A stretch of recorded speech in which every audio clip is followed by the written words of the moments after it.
انا عايزكم تنسوا كل الطرق الجمبري اللي انتوا جربتوها قبل كده، لان طريقة الجمبري بالزبدة دي هتخلي مفهومكم يتغير خالص عن الجمبري، والطعم ايه حكاية. وتعالوا نجيب الموضوع من البداية. عندي جمبري بلدي حجم متوسط. هنبدأ اول حاجة هنشيل الراس، وهنشيل بعد كده الرجول، ونشيل باقي الجسم. مفيش ابسط من كده. بصوا بقى، هنيجي من عند الديل كده هنلاقي حته صغيره، هنشدها ونطلع بخط رملي او معدته تقريبا، هو ده. وهنسيب الديل.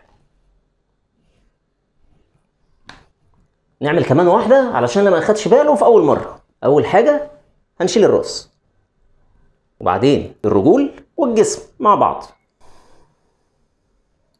ودي طريقه تانية. هنيجي من ناحيه الظهر ومعانا خله سنان، نعمل كده ونطلع بيه كده اهو اهو، بس كده. مفيش ابسط من كده. كمان مره علشان الحبايب. كل اللي هنعمله هنيجي من نص الظهر اهو كده، ونطلع بيه كده اهو، هو ده اهو. طبعا راس الجمبري ما بتترميش، هنشرب منها احلى شوربه. هجيب عندي حله حته زبده صغيره، وهبدا اغلي شويه ميه، وهنزل ببصلايه مبشوره.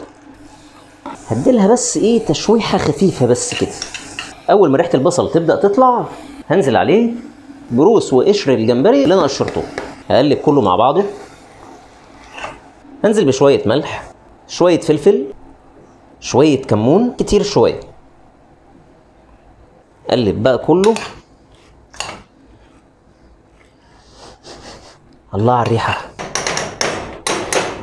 وبعد كده هنزل بالميه المغليه. معيار الميه هيكون لكل نص كيلو جمبري هنزود لتر ميه. نغطيها ونسيبها شويه. هنفتح بقى على الشوربه، ندوق بس كده ايه علشان نشوف الملح بتاعنا مظبوط ولا لا. بسم الله. هنسيبها تبرد شويه ونصفيها، وبس كده. هنزل بحته زبده تكون كبيره شويه، وهنزل بشويه زيت صغيرين، وبعدين هنزل بالجمبري. اول ما الزبده بتدوب ههدي النار وانا بنزل بالجمبري، علشان الجمبري كله ما بياخدش وقت في التسويه، وابدا اعلي النار عليه بعد ما الجمبري كله ارصه في قلب الطاسه. رشه ملح، هننزل بفصين 3 توم، وبعدين هبدا اقلب الجمبري على الوش التاني. نخلي بالنا ان الجمبري ما بياخدش تسويه اكتر من 3 دقايق على كل جنب. بجد الطريقه دي سهله جدا ومميزه قوي، وطعمها في منتهى الجمال. رشة ملح خفيفة تاني، ورشة فلفل اسود. هكذا يكون الجمبري. انا ايه حابب اديله لسعة خفيفة كده من تحت، انما هو كده استوى.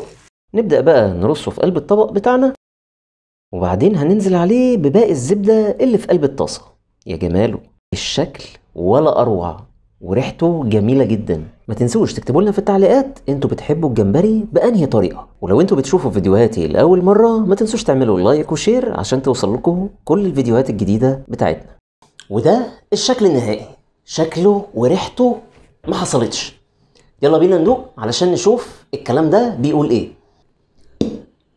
هاكل واحدة بس الأول كده من غير حاجة.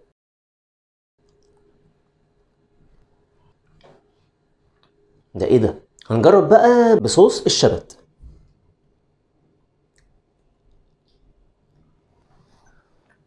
ندوق بقى بصوص الفلفل بالليمون.